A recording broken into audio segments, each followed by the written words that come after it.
a day on the ski slopes turns into every parent's nightmare. Come on, Matt. Let's go. Stranded in an icy wilderness, hopes of rescue fade. A father faces a heartbreaking choice. I'm gonna die. To wait for rescue or go for help, leaving his young son alone in a frozen cave on the mountain. Hardest decision I've ever made, to leave a child of mine behind.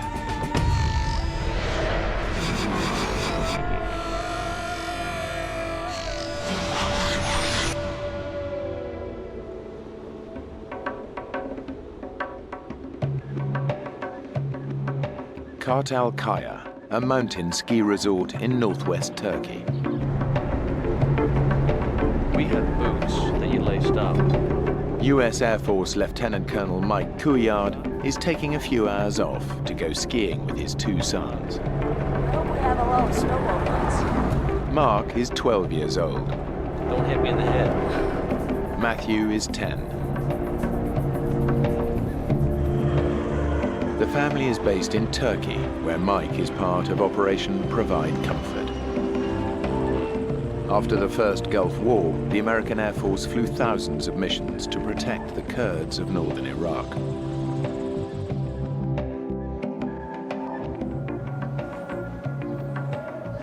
While Mike takes the boys skiing, his wife Mary stays at home with daughter Marisa. A lot of people we know are going, but it's mostly dads and their sons. And I'll stay back and I'll keep Marisa. Got you all myself tonight. Mike and Matthew can hang out, and Mark can be with his friends, and it'll be a great father-son day. What's the time? For Mike, today's a rare break from duty and an opportunity for a boy's day out. He and the boys are traveling from their home in the Turkish capital, Ankara, up to the remote mountain resort of Kartalkaya. By American standards, Kartalkaya is not a real big mountain. It's about 6,000 feet. We'd been there once, and we hadn't really totally explored the mountain, but it was, certainly a good place for us to go with the family.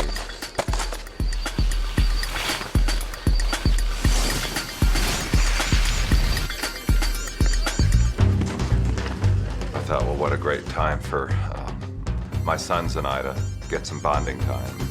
Get out of it.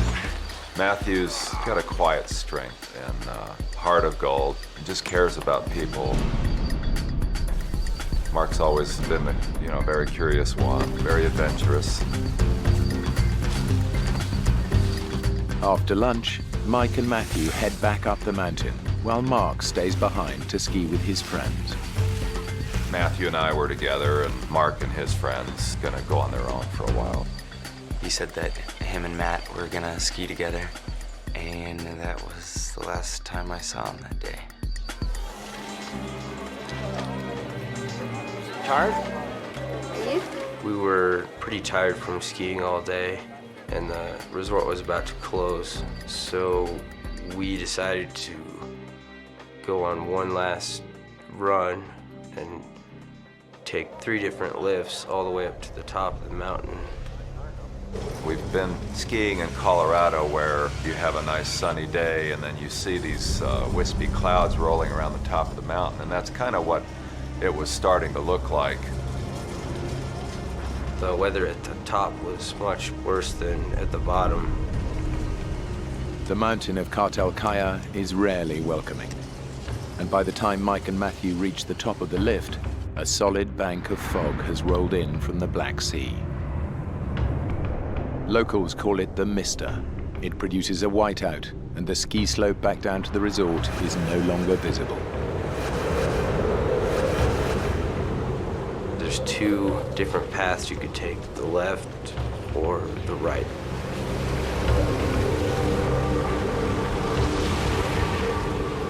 It just was getting harder and harder to keep sight of the trail.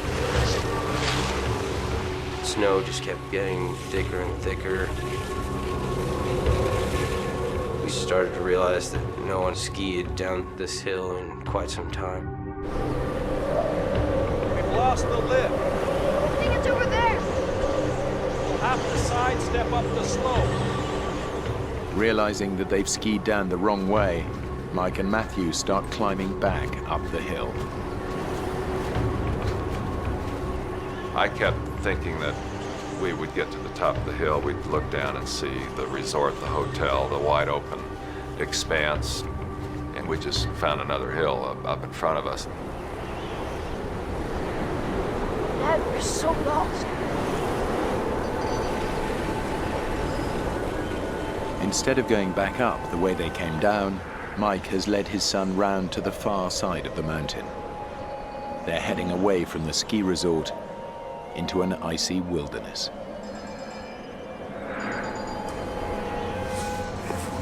Probably by now it's between 3:30 and 4, and it's already starting to look like the sun's going down, and it's getting on towards twilight. Dad, you okay? It's okay. I'm good. Down at the ski resort, the bus home is about to leave. Have you seen my dad? Mark hasn't seen his dad and brother since lunchtime. Have you seen my dad? When I got to the bus, my brother and dad weren't there. Have you seen my dad? So I figure, the bus will have to wait a minute, but they'll show up, and they didn't. We've gone miles by now. I just knew we couldn't go on. Matthew was just totally exhausted, cold and soaking wet. We were in a complete whiteout and the temperature was dropping by the minute. I just couldn't believe the situation I'd gotten myself into. I mean, it was like one moment we were having a nice time skiing in the sun, and then the next we were facing this terrible situation. We're already looking at darkness, and we're still not anywhere close to being able to connect with this bus. Close to exhaustion, Mike and Matthew struggle on through heavy snow for 7 hours. As the temperature on the mountain drops, hypothermia and frostbite become a real danger.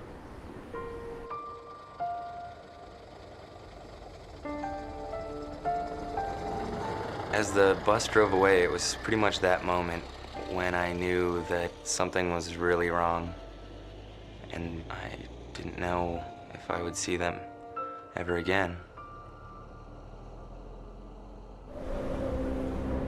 The darkness on the mountain closes in as the blizzard rages on. Mike has no idea which way to go or whether to keep Matthew moving. We can't keep doing this. He's just done, and I can't carry him. I make this decision anyway. Let's stop.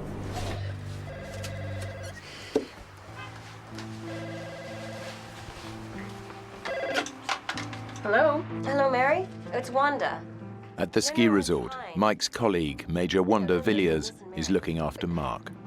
Look, Mary, there's a bit of a problem. My friend Wanda was on the phone, and she said that Mike and Matthew had not come down off the mountain. Well, where are they? Well, we just don't know. I'd had a lot of survival training. I knew how to make a shelter.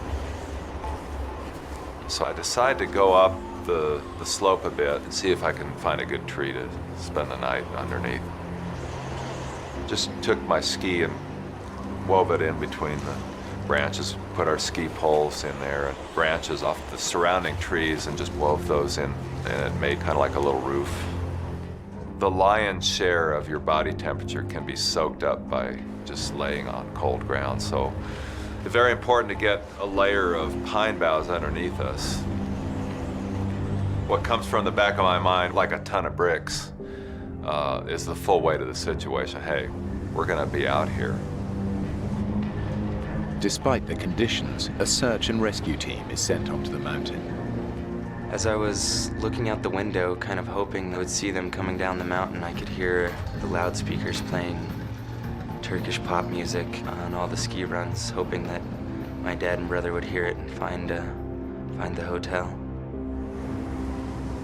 By now it's late into the night, and I'm just thinking, how is Mary gonna take this news that we haven't come back? As we're settling in, I'm formulating a plan. What am I gonna do tomorrow? Because tomorrow's got to go on, and we've got to get ourselves out of this mess. Mike and Matthew have passed a night on the mountain in a howling blizzard and freezing temperatures. Mike had decided they should stay put. As dawn breaks, their survival depends on being found soon.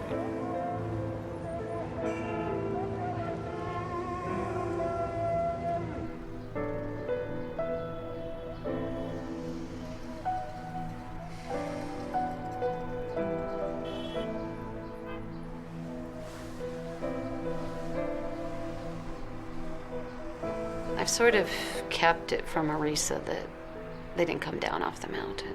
Where's Dad? Come and sit down here. But I know it's morning now and the phone hasn't rung in the middle of the night. So I have to tell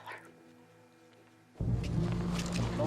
With daylight, special forces from Mike's airbase swing into action. This time their job is not to protect the Kurds, but to look for one of their own. Turkish troops with their local knowledge join the operation.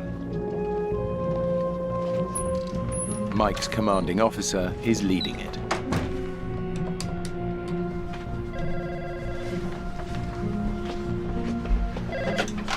Hello? Mary, it's Ed Fitzgerald here. I just wanted to update you on the situation. Mike's colonel lets me know that the search has already started, that people are actually looking for them. He's going to coordinate the search from the lodge there at the ski resort. The search makes national news, but it's focusing on the area surrounding the ski slopes. Mike and Matthew are in fact miles away. After an uncomfortable night, Matthew awakes cold, wet, and still exhausted.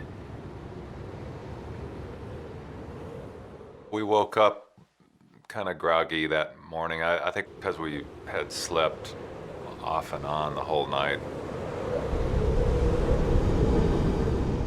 In the daylight, I was able to see there was like an opening in the rock. Mike's survival training kicks in. When lost, find shelter and stay where you are. It's a cave. We've been sitting on top of it all night. Come on, son. They can stay in the cave and wait to be rescued.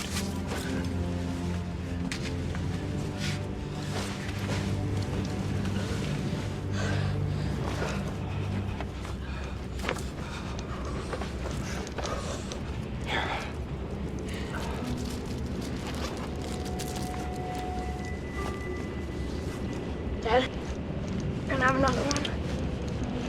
I should save it for later. Here, get this off.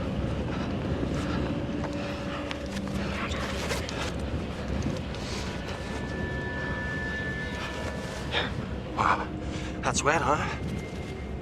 All right. Take mine.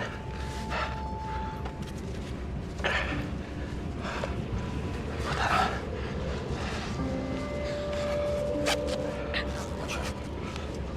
Dad, you know what? I don't think I can ski today. That's okay.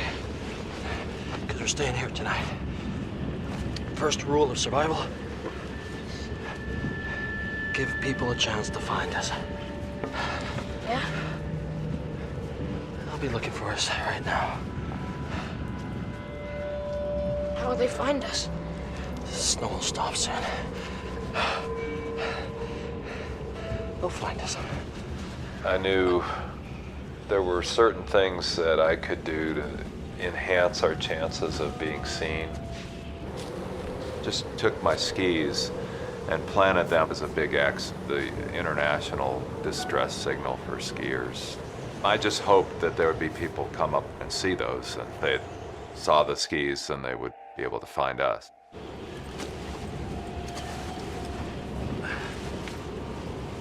Mike and Matthew have been in freezing temperatures for 24 hours. The cave offers protection from the blizzard outside, but little else. It was at that point I realized I was already getting that first warning sign of frostbite, which is this little white callus buildup on your hands, kind of a waxy look. Here, let's get this off. These boots were not doing a good job of keeping our feet warm. Let's get a wet sock off. Having looked at my own hands and seen the condition I was in, I decided, maybe I'd investigate Matthew's feet. Dad, I can't feel my toes. He was starting to experience some of the first stages of frostbite there on his feet, too. Wiggle your toes. Get the circulation going.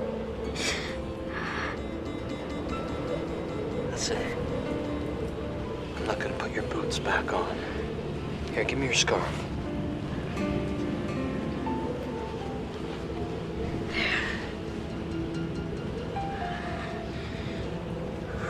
Inside the cave, it was cold enough for water to freeze.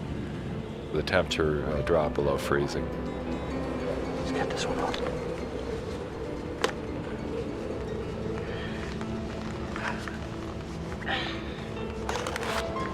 Here we are in this tiny cave, this little crack in the mountain, in a raging blizzard, and we're both in the early stages of frostbite.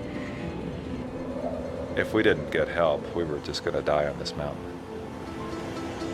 The ground search is cooled off as night falls. It can't begin again until morning. Thanks a lot. All right, bye. I'm getting phone calls. Well, it started out once a day, but that just wasn't enough. No news yet, honey. There's just too many hours where we didn't know what was going on, and so you get your hopes tweaked every once in a while, and it just seems like all the little hopes just keep getting put out. One of our immediate needs was just keeping ourselves hydrated. The bottom line was that you really shouldn't be eating snow. Better stop.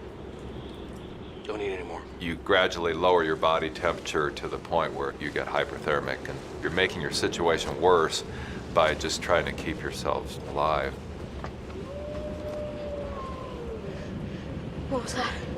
Just a small animal, nothing to worry about. Remember when we were in the Mediterranean? All that Italian food? And you and Mark, you just wanted to eat burgers. Yeah. Dad, I thought they would have come for us by now. Yeah. I'm sure they'll find us tomorrow. Yeah. That was real fun. It was nice to just focus a little bit on those little stories of the day and get our mind off this terrible situation that we're in.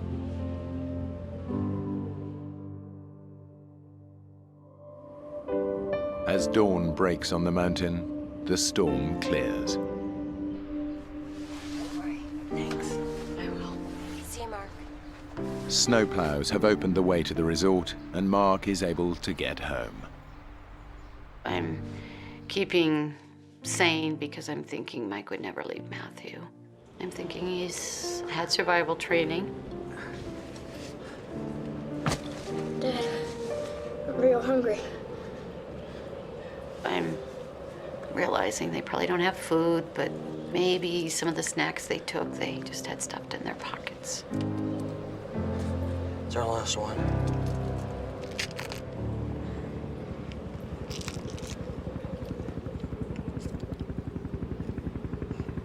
Do you hear that? What? Helicopter. Come on, Dad. Please go. I can see us. All of a sudden, a shot of adrenaline took over, and all action again. Scrambled outside, and to my amazement, this helicopter just literally seemed like it was flying out of the mist. But as suddenly as this helicopter appeared out of the mist, it was gone. And it was almost a hopeless case. I just was too far down into this little valley to be seen. The good news was I knew they were looking, and I knew they would be back. The helicopters called in for the search were actually part of Operation Provide Comfort. pretty sophisticated helicopters, and I was just so excited that they were able to get something besides people on the ground looking for them. Quick, Matt, you might come back. Dad, I can't get my boot on. So fit. I'll help you.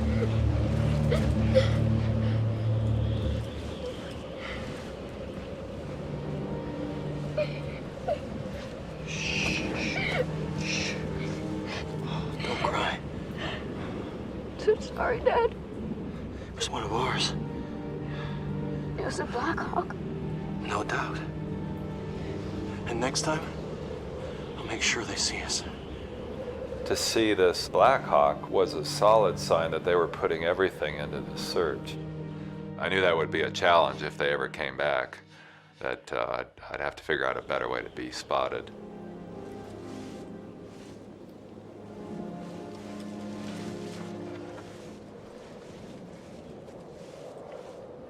How's your feet? I can't feel them. About every 30 minutes to an hour, I would take his feet and put them on my belly and let the core body temperature warm him up. It was also an opportunity to periodically check and see how his feet were doing, and I could see that they were still getting worse. How about that? You want to try standing up, get the circulation going?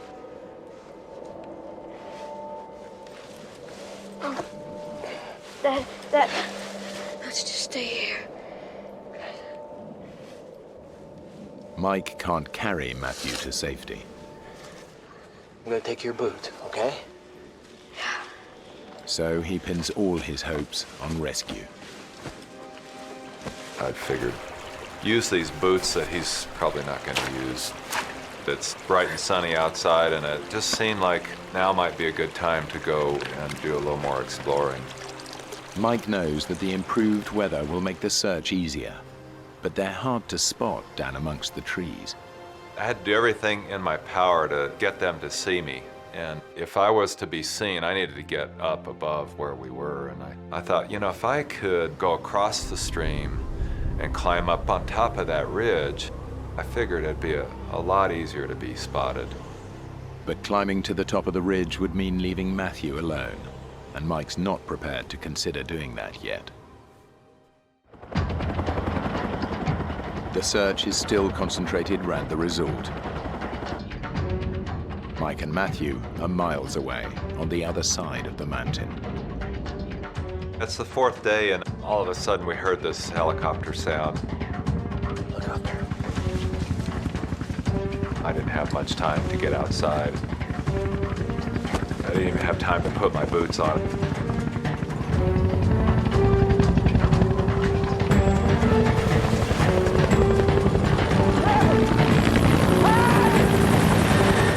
It came seemingly out of nowhere.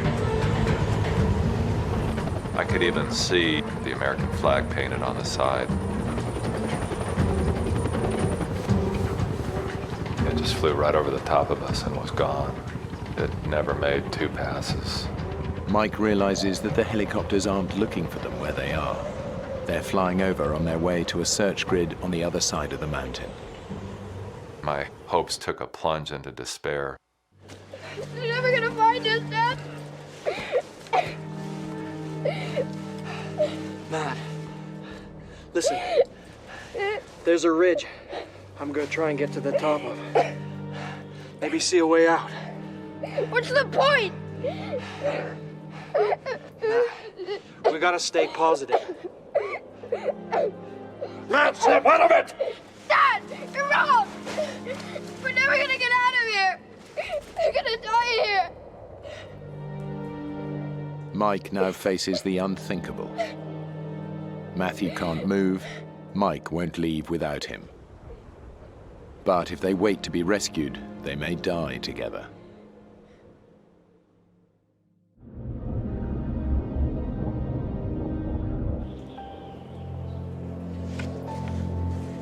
Mike's survival strategy is to wait to be found.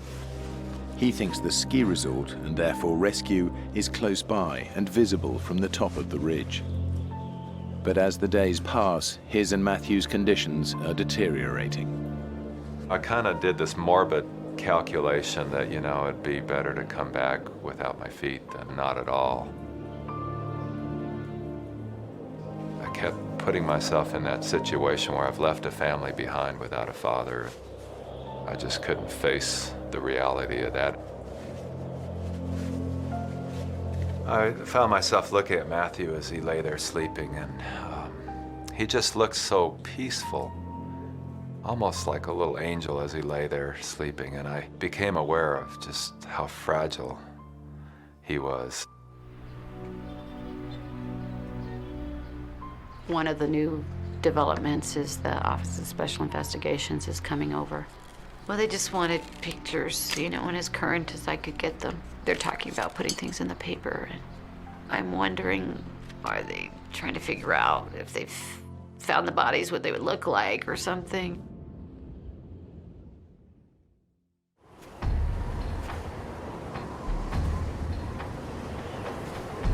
Next morning, during his daily explorations, Mike, though weakened by the cold and lack of food, decides to tackle the ridge.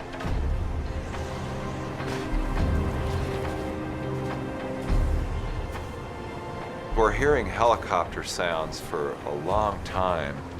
They've come by and they've flown directly overhead, but primarily they're over in this one area. Is probably where the ski resort is. They've done the calculation, how far is a father and a 10-year-old child gonna go?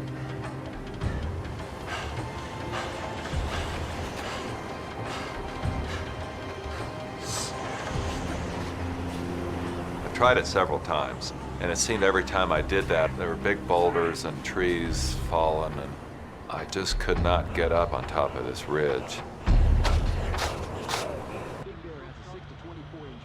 Yeah, I understand. But we still have the Hueys, right? The search is winding down. The American military withdraws, leaving the Turkish soldiers to continue, using less sophisticated aircraft. Colonel Fitzgerald was telling me that they're going to change the type of helicopter that they're going to have out, and it's just going to map out the area where they think they are so that they can go back and find their bodies in the spring. Mike and Matthew's disappearance is still a major news story. Colonel Fitzgerald calls a press conference in the resort hotel. If we do not find any more information in the next 24 to 36 hours, then we may consider stopping the search and assume for this particular location that the bodies are underneath the snow. I'm just infuriated at that thought because I just don't think they're gone. I shouldn't give up. Can I get you a cup? Colonel Fitzgerald has come over to the house. They want to look at the options again, Mary. He's talking about, well, maybe they skied over a ridge and didn't even realize in the dark. This kind of snow coverage. He's got pictures of all this tons and tons of snow, and you can't even tell trees are trees, and of course it is pretty bad looking. Mike wouldn't leave Matt. They're waiting for us to find them. Yes, but I don't know, I just feel like I should have a sense, if they're gone, that I would know it.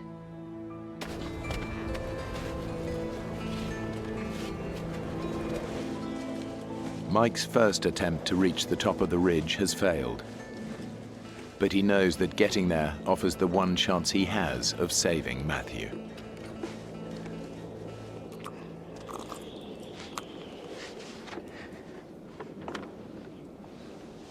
They didn't come. When we get out of here, I'm gonna buy you the biggest hamburger you've ever seen.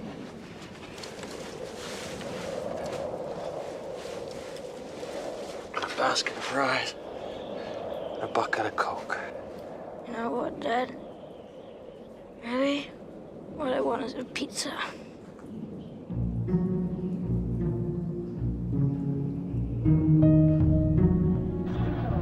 Well, Well, the Turkish government had decided to do one last big push, and they were going to send out 500 Turkish commandos to search for Mike and Matthew. I just can't believe the amount of people involved in searching for them, and on the other hand, I'm worried if they think they're just looking for bodies, and it's hard to keep being hopeful. Silence on the mountain. There's been no sign of rescue helicopters for days. Mike realizes that staying put is not going to get them rescued. But Matthew can't move, and his condition is getting even worse. I was not pleased with what I saw. Even more of this waxy gray flesh that was not good. As careful as I was being, it was still not enough. How about that? Can you feel that? No, I can't feel anything.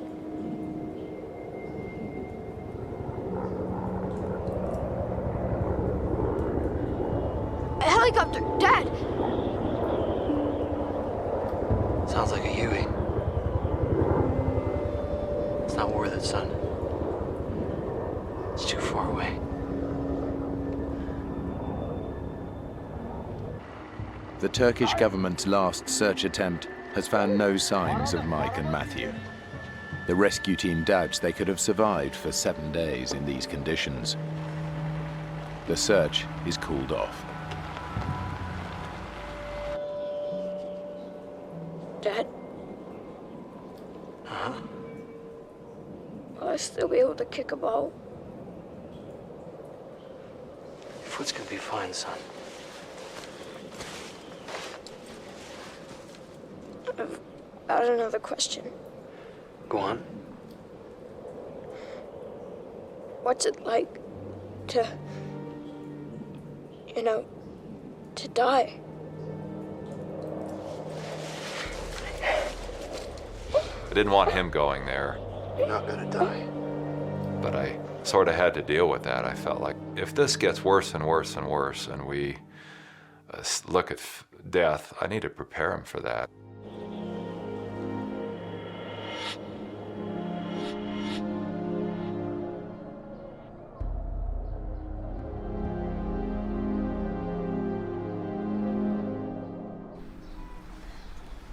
Friday afternoon, my friend Wanda comes in, and she says that they're thinking of sending Mark and Marisa and I back to the States. Maybe it's time we think about getting you guys home. To be near family. This is my family, Wanda. I'm adamant that I'm not going.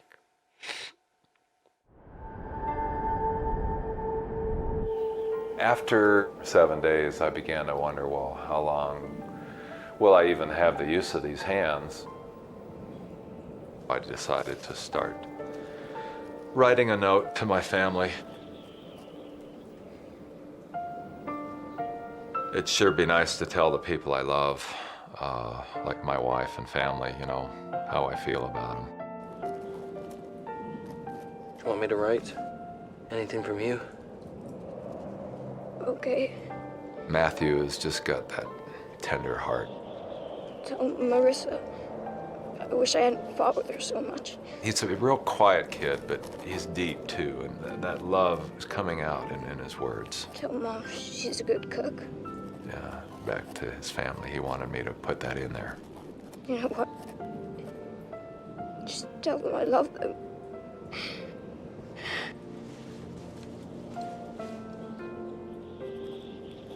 Dad, leave it. We don't have to do it today.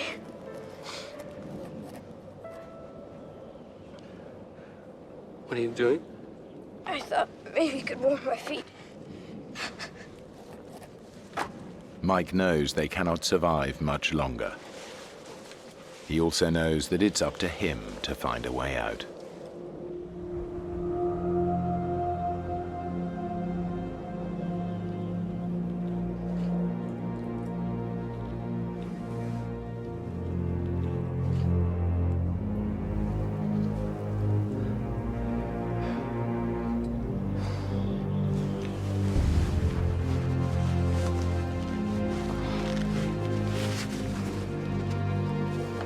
I knew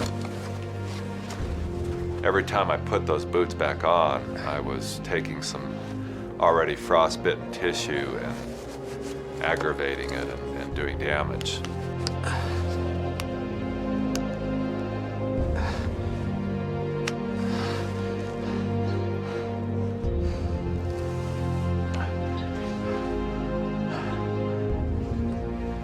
I'm gonna go back up onto the ridge and take another look.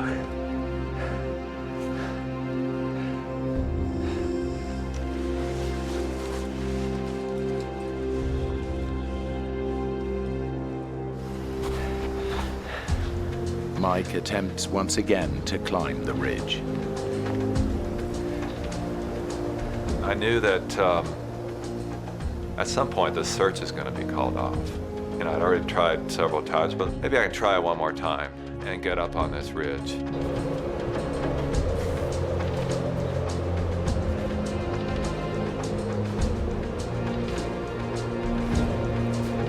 From the top, Mike hopes to get a sense of where he and Matthew are.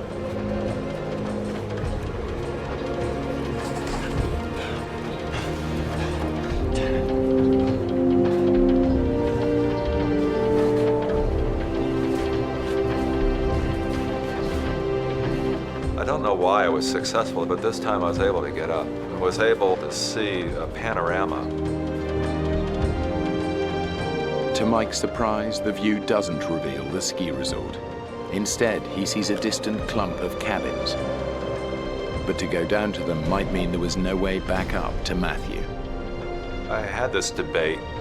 What if you go to these cabins and you get there and there's nobody there, and now you're in a worse position? And the other voice was saying, well, what if you don't go? What if you just stay here and die? I'm losing energy by the day. I'm getting weaker by the moment. I sort of calculated at some point I'm gonna maybe go for help. It was kind of a now or nothing thing.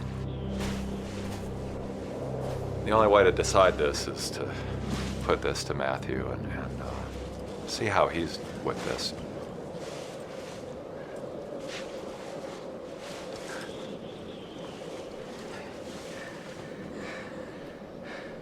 Matthew, listen. I've seen some cabins I think I can get to.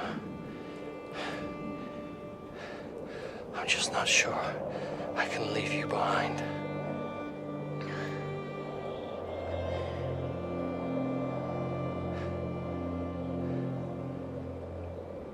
You know what, Dad? Maybe you should go. Because if we stay here, they'll just be finding our bodies. It was like he was giving me permission.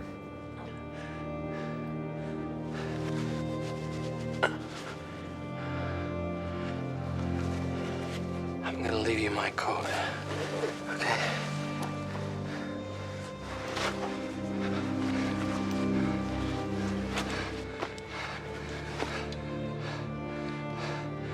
Don't try and leave the cave. I'll be back before nightfall.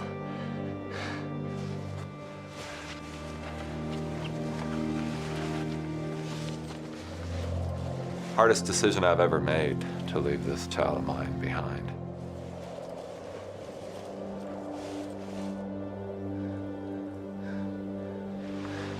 It's tearing my heart out to do that, even knowing that it was the logical best thing to do.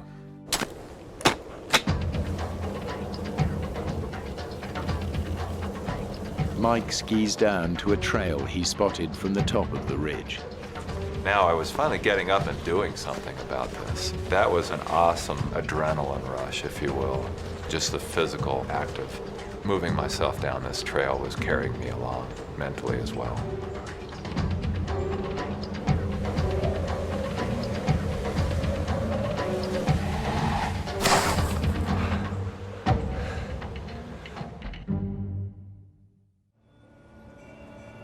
the idea comes up to have a service of hope on the Monday, 8 days after they're missing. Absolutely, it wasn't going to be anything like a funeral for us. It was going to be the last big push in the spiritual battle.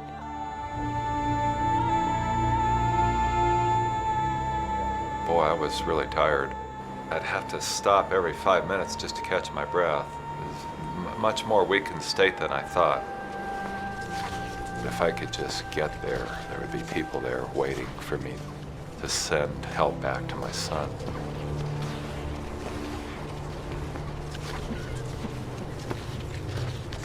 Well, as I get closer to this village, I'm looking for telephone lines, power lines, signs that there really are people there. I don't see smoke coming out of the chimneys. I don't see any snowmobiles. All I see is animal tracks. It's pretty obvious that there's nobody there.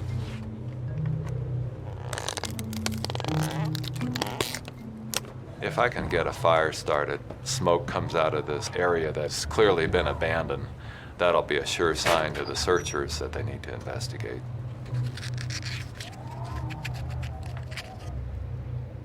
I found a box and it had one match in it. And it was like, this is my one chance. I only get one.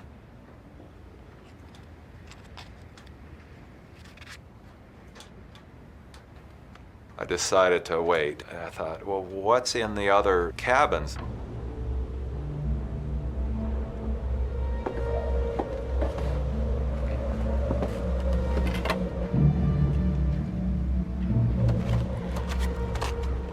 I found a bottle of kerosene, but I found no matches there either. I went back, got ready to strike my one match. Every strike I took, it was fizzling and it was not igniting. And when I finally wore out all the sulfur on that match, it was like my hopes just fizzled with that last attempt. And I knew I wasn't going to get that fire started. I'm tortured by the thought of my son alone in this cave, you know, and it's dark, and I'm picturing what he's going through. And my worst fears is he's, you know, maybe he's just lost it. The wildlife was pretty noisy. I just tried not to think about it as much as possible. I tried sleeping as long as I could.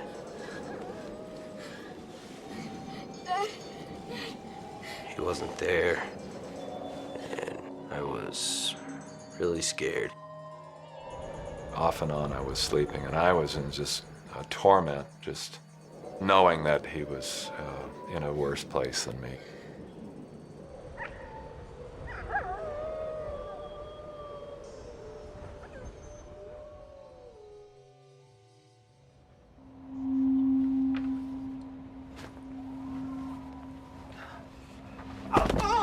I woke up in such excruciating pain, and I imagine what it must be like to be burned, because frostbite is very much like a freezer burn. My feet had thawed and expanded to a third bigger. There's no way I could physically get these boots back on. I felt like a helpless child, you know. You know, I've lost control. Now I can't. Now there's no way I'm going to get back up to where Matthew is. There's no way I can get back.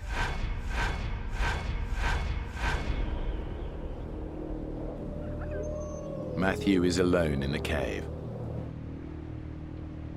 Now Mike, too, is trapped, alone, exhausted, and unable to move. I drifted off to sleep with this prayer on my lips, like, God, just help us, because it doesn't seem like anything I've done is getting it done.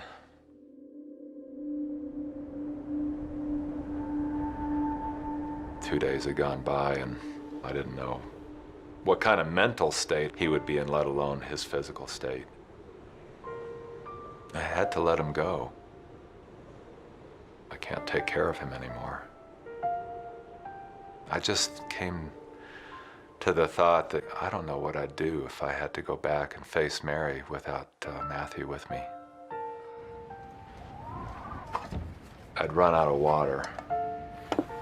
I grabbed a couple pots and pans, then crawled my way to the front door to just scoop some snow off the steps.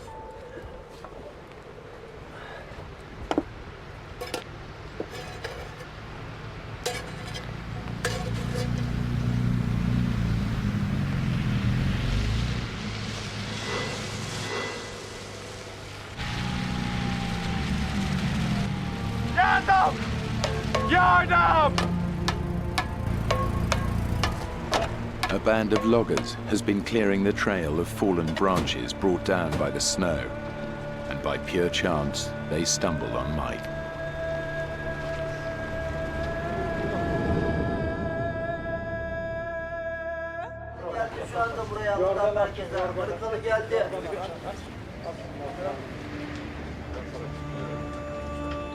There was a man at a shortwave radio, and they were telling me, well, we're in contact with these people that are out looking for your son.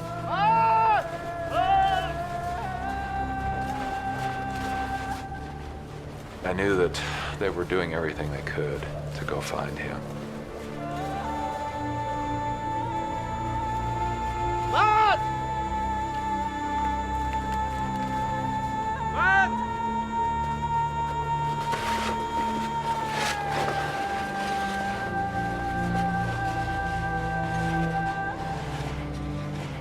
By now, I mean, it's a sea of humanity.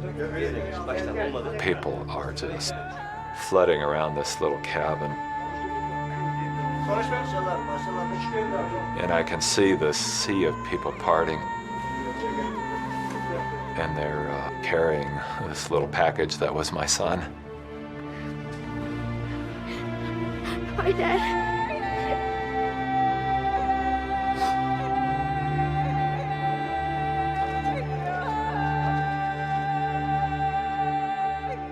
Things were happening pretty quick, you know, they were getting in touch with all the embassy folks. Finally, they put Mary on, and well, I said, hey, dear, we've been separated a little bit, Matthew and I, but we're okay.